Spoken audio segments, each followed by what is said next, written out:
You're not broke because you're lazy. You're broke because the system doesn't need you rich. It just needs you comfortable enough not to rebel and broke enough to keep working. Once you see how this system is designed, you can't unsee it. And in this video, I'm going to show you exactly what to look for. The system doesn't enslave people with chains anymore. That's inefficient. Today, it uses comfort. Think about it. You've got Netflix, with thousands of shows ready to binge. You've got food delivery, bringing any meal you want right to your door. You holding a phone in your hand that is more powerful than all of NASA's computers combined back in the 1960s.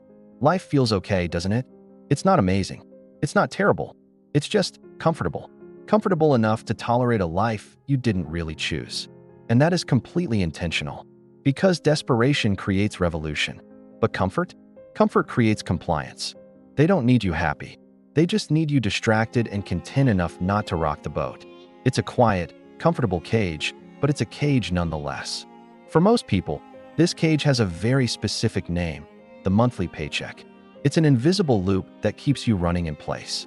Your salary pays just enough to cover rent and bills, just enough to survive.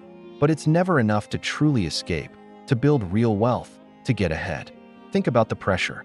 If you miss one paycheck, your entire life could collapse. Your rent is due, your car payment is late, and the grocery bills are piling up.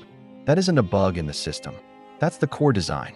A workforce that can't afford to stop working is a workforce that never questions the system they in. They too busy trying to stay afloat to ever look up and see the bars of the cage.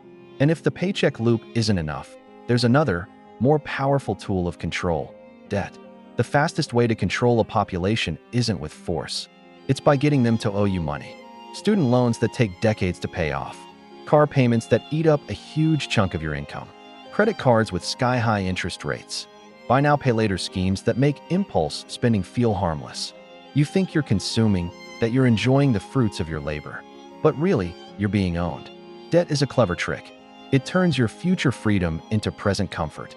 Most people make that trade every single day, trading tomorrow for today without ever realizing the true cost. Let's talk about school. What did it really teach you? It taught you how to be punctual, how to be obedient, how to be good at following instructions. All the skills needed to be a good little employee. But did it ever teach you how money actually works? Did it teach you how assets can pay you while you sleep? Did it explain the strategies rich people use to legally avoid taxes? Did it show you how the system rewards ownership, not just effort? No, and that wasn't an accident. An educated workforce is useful. A financially educated workforce? That's dangerous to the status quo. They want you smart enough to do the job, but not smart enough to question why you're doing it for someone else. The system also has another trick up its sleeve, keeping you exhausted. You work all day, you have a long commute. You get home, eat, and then what? You scroll on your phone until you fall asleep. Then you wake up and repeat the entire cycle. When you're constantly tired, you don't have the mental energy to think deeply. When you don't think, you don't question. And when you don't question, nothing ever changes. Busyness is the perfect distraction. It makes you feel productive, like you're getting things done. But what you're really doing is running on a hamster wheel. Too busy running to notice you're not actually going anywhere. They love to tell you that you're free, that you have choices. But what are those choices really? You get to choose which job to apply for. You get to choose which kind of debt to take on. You get to choose which streaming subscription to cancel to save a few bucks. That isn't real freedom. That's just being given a few menu options inside the same cage. True freedom isn't about choosing your job. It's about not needing one. Real freedom is owning the systems that generate wealth, not just participating in them as a consumer or a laborer. It's the difference between being a piece on the chessboard and being the player who moves the pieces. But here's the good news. The system doesn't break everyone. Some people figure it out. They see the matrix for what it is. They stop chasing comfort and start chasing freedom. They stop trading their time for money and start building leverage.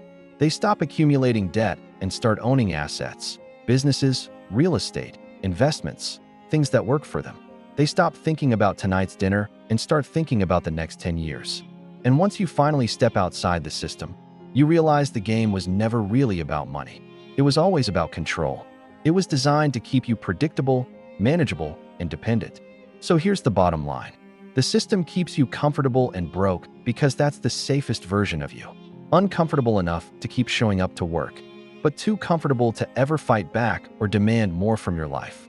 And now that you know this, now that you can see the strings being pulled, what you do next is entirely on you. If you're ready to keep learning how to break free, subscribe for more.